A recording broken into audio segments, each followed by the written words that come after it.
اعوذ باللہ من الشیطان الرجیم پناہ مانگتا ہوں میں اللہ کی شیطان مردود سے۔ بسم اللہ الرحمن الرحیم شروع اللہ کا نام لے کر جو بڑا مہربان نہایت رحم والا ہے۔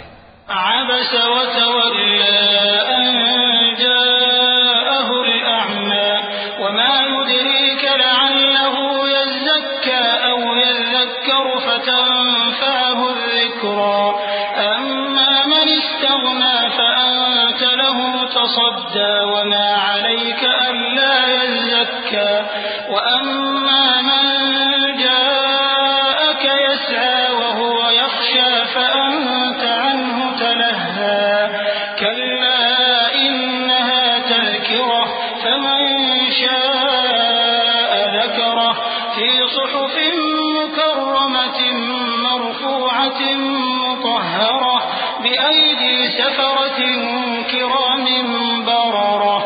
پیغمبر صلی اللہ علیہ وآلہ وسلم نے تیوری چڑھائی اور منہ پھیر لیا کہ ان کے پاس ایک نابینا آیا، اور تم کو کیا خبر شاید وہ پاکیزگی حاصل کرتا یا وہ سمجھ جاتا تو تمہارا سمجھانا اسے فائدہ دیتا۔ اب وہ جو پرواہ نہیں کرتا سو اس کی طرف تو تم توجہ کرتے ہو، حالانکہ اگر وہ نہ سنورے تو تم پر کچھ الزام نہیں۔ اور وہ جو تمہارے پاس دوڑتا ہوا آیا اور وہ اللہ سے ڈرتا بھی ہے تو اس سے تم بے رخی کرتے ہو۔ دیکھو یہ قرآن نصیحت ہے، پس جو چاہے اسے یاد رکھے، قابل ادب ورقوں میں لکھا ہوا جو بلند مقام پر رکھے ہوئے اور پاک ہیں، ایسے لکھنے والوں کے ہاتھوں میں ہیں جو بلند مرتبہ اور نیکوکار ہیں۔ قتل الإنسان ما أكفره من أي شيء خلقه من نطفة خلقه فقدره ثم السبيل يسره ثم أماته فأقبره ثم إذا شاء أنشره كلا لما يقض ما أمره فلينظر الإنسان إلى طعامه أنا صببنا الماء صبا ثم شققنا الأرض شقا فأنبتنا فيها حبا وعنبا وقضبا وزيتونا ونخلا وحدائق غلبا وفاكهة وأبا متاعا لكم ولأنعامكم۔ انسان مارا جائے یہ کیسا ناشکرا ہے، اسے اللہ نے کس چیز سے بنایا؟ نطفے سے بنایا، پھر اس کا اندازہ مقرر کیا، پھر اس کے لیے رستہ آسان کر دیا، پھر اس کو موت دی سو اسے قبر میں پہنچایا، پھر وہ جب چاہے گا اسے اٹھا کھڑا کرے گا۔ کچھ شک نہیں کہ اللہ نے اسے جو حکم دیا اس نے اس پر عمل نہ کیا۔ تو انسان کو چاہیے کہ اپنے کھانے کی طرف نظر کرے۔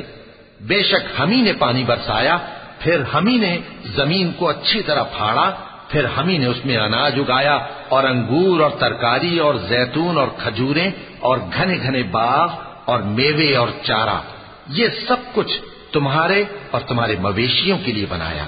فإذا جاءت الصاخة